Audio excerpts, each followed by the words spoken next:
Hi guys, इससे पहले वाली वीडियो लेक्चर में हमने बात की थी इंटेलिजेंस के बारे में। इंटेलिजेंस असल में क्या होता है?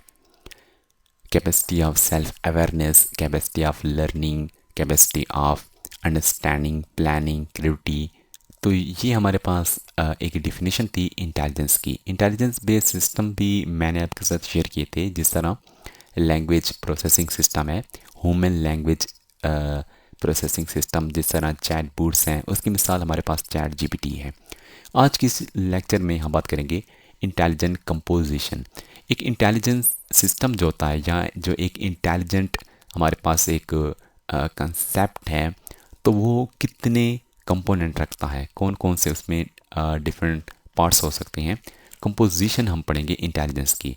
उसमें जो फर्स्ट है इंटेलिजेंट कंपोनेंट में, वो ये है एसोसिएटिव मेमोरी। यानी कि फॉर एग्जाम्पल ये एक रोबोट है, या समझे ये एक इंसान है, तो इसके पास इंटेलिजेंस तो होगी, इसके पास इंटेलिजेंस होगी।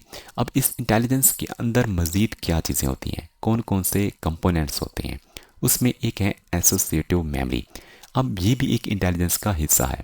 अब जिसका ताल्लुक मेमोरी के साथ होता है, फॉर एग्जाम्पल आप किसी इंफॉर्मेशन को स्टोर करते हैं, किसी इंफॉर्मेशन को याद करने की कोशिश करते हैं, यानी कि उसको मेमोरी में जगह देते हैं, लेकिन उसको हम किस चीज़ से लेबल करते हैं, किसी चीज़ की बेस पर हम उसको स्टोर करते हैं। फॉर एग्जाम्पल आप क्या करते हैं कि आपका जो फ़ोन कॉन्टैक्ट्स होता है, नंबर उसमें आप स्टोर करते हैं, लेकिन वहाँ पे आप लेबल करते हैं। फॉर एग्जाम्पल XYZ किसी बंदे का नाम लिख देते हैं। उस ये देखें, अब ये जो इन्फॉर्मेशन है उसको हमने स्टोर किया हुआ है किसकी बेस पे? एक लेबल की बेस पे, इस नाम की बेस पे।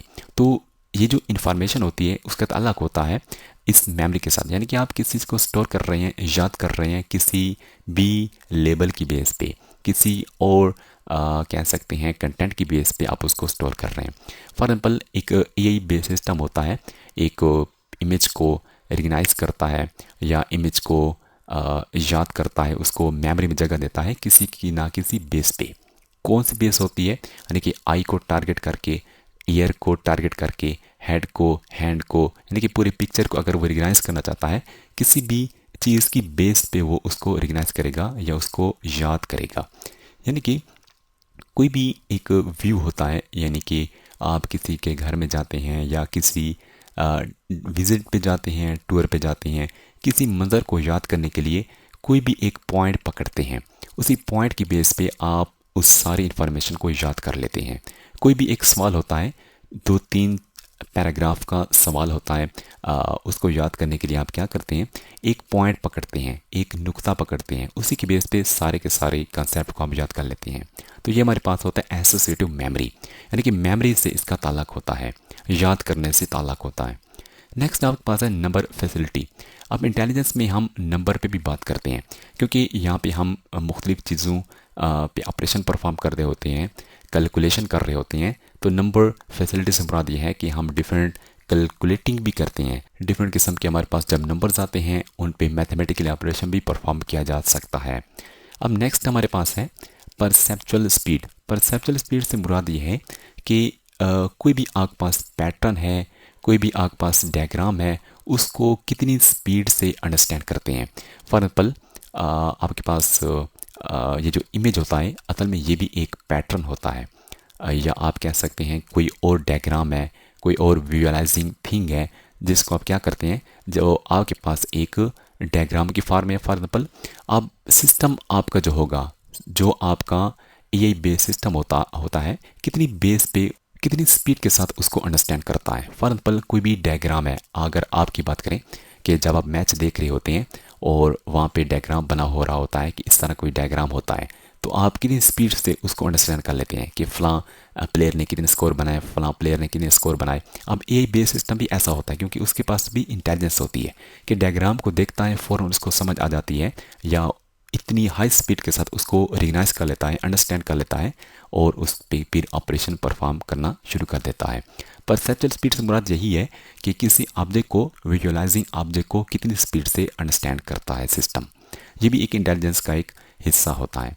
नेक्स्ट है रीजनिंग। रीजनिंग ऑलरेडी हम पढ़ चुके हैं। रीजनिंग से मुराद ये होता है कि लॉजिकल थिंकिंग, यानी कि जो भी आपके पास एविडेंस है, जो भी आपके पास डेटा है, उसी की बेस पे आप क्या करें, किसी भी प्रॉब्लम को हल करें, अपनी लॉजिकल थिंकिंग को यूज़ करके किसी भी प्रॉब्लम को आप हल करें, ये हमारे पास होती है रीजनिंग। दूसरा आपके पास है स्पैटियल विजुअलाइजेशन।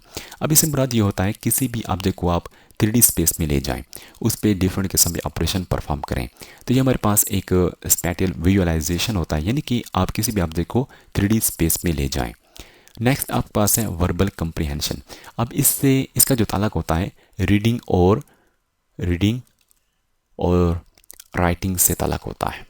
रीडिंग और राइटिंग से ताल्लुक होता है। जिस तरह लैंग्वेज प्रोसेसिंग सिस्टम होते हैं, नेचुरल लैंग्वेज प्रोसेसिंग सिस्टम होते हैं, जो क्या करते हैं, आपकी लैंग्वेज को अंडरस्टैंड करते हैं, रीड करते हैं, राइट करते हैं, तो ये हमारे पास वर्बल कंप्रीहेंशन होता है, जो कि इंटेलिजेंस का एक कंपोनेंट होता है। तो ये जब इंटेलिजेंस हम बनाते हैं, इंटेलिजेंस बेस्ड सिस्टम जब बनाते हैं, इन चीज़ों को अंडरस्टैंड करना काफ़ी ज़रूरी होता है।